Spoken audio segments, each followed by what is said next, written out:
Hello students, तो question में बोल रखा है तीन ब्लॉक हैं और तीनों ब्लॉक के मास दे रखे हैं m।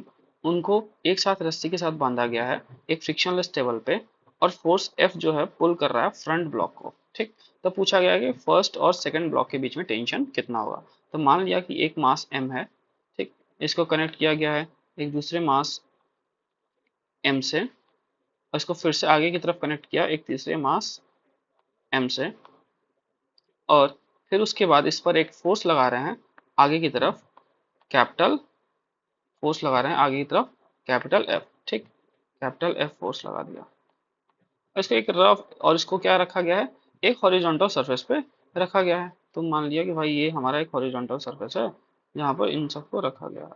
ठीक, पूछा गया है कि what will be the tension between the first and the second block. First और सेकंड ब्लॉक के बीच में हमारा टेंशन की वैल्यू कितनी होगी ये आपसे निकालना है। तो फर्स्ट ब्लॉक मान लेते हैं ये है हमारा सेकंड ब्लॉक। तो फर्स्ट और सेकंड ब्लॉक के बीच में टेंशन यानी यहाँ पर मान लेते हैं टेंशन टी है। तो इस टी की वैल्यू हमें निकालनी है। We need to find out the value of tension T.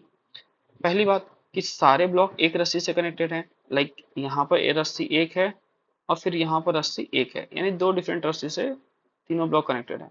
तो अगर तीनों ब्लॉक साथ में मूव कर रहे हैं इसका मतलब कॉमन एक्सेलरेशन से मूव करेंगे, और जब कॉमन एक्सेलरेशन से मूव करेंगे तो मान लेते हैं कि इन सबका एक कॉमन एक्सेलरेशन है आगे की तरफ, और ये एक्सेलरेशन को हमने मान लिया a।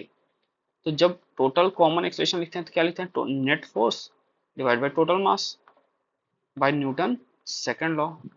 ठीक, तो नेट फोर्स लग कितना रहा है, मान लेते हैं नेट फोर्स लग रहा है F। टोटल मास है कितना, तो टोटल मास तीन ब्लॉक हैं तो m plus m plus m, तो टोटल होगा कितना, ये F by 3m which is the acceleration of the all the blocks, that is the common acceleration. ठीक, उसके बाद देखते हैं कि भाई इतने एक्सेलरेशन से ये तीनों आगे की तरफ मूव कर रहे हैं। तो हम करते हैं कि फर्स्ट वाले ब्लॉक का फ्री बॉडी डायग्राम बनाते हैं। तो फर्स्ट वाले ब्लॉक का फ्री बॉडी डायग्राम बनाएंगे क्योंकि हमें फर्स्ट वाले ब्लॉक के पास की टेंशन पता करनी है। ठीक, तो फ्री बॉडी डायग्राम बनाएंगे तो इस तरफ लग रहा है एक्सटर्नल फोर्स F और इधर लग रहा है टेंशन T, और इसका एक्सेलरेशन A हो रहा है आगे की तरफ। क्यों, क्योंकि एक्सेलरेशन तो कॉमन है, एक्सेलरेशन कॉमन है। तो क्या लिखते हैं, forward force minus backward force, आगे वाला force minus forward force minus backward force is equal to mass into acceleration.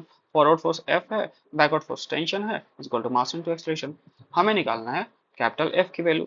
तो हम क्या करेंगे, सॉरी, हमें निकालना है टेंशन की वैल्यू। तो टेंशन इज इक्वल टू क्या हो जाएगा, F माइनस m इंटू ए, और F माइनस हमने शिफ्ट कर दिया, टेंशन को इस साइड ही रहने दिया और F को इधर से इधर भेज दिया। या फिर ऐसे समझिए कि टेंशन को हमने राइट हैंड साइड में शिफ्ट कर दिया। तो force minus mass into acceleration की वैल्यू कितनी दे रखी है, F बाई 3m हमने निकाल रखा है, F बाई 3m। यहाँ से मास कैंसिल आउट हो जाएगा, तो यहाँ पे आपका बचा F minus F by 3, which is nothing but after solving you will get 2F by 3. This is the tension force which is acting between these two blocks. तो कितना हो जाएगा टेंशन फोर्स आपका 2F by 3। थैंक यू, मिलते हैं next video में।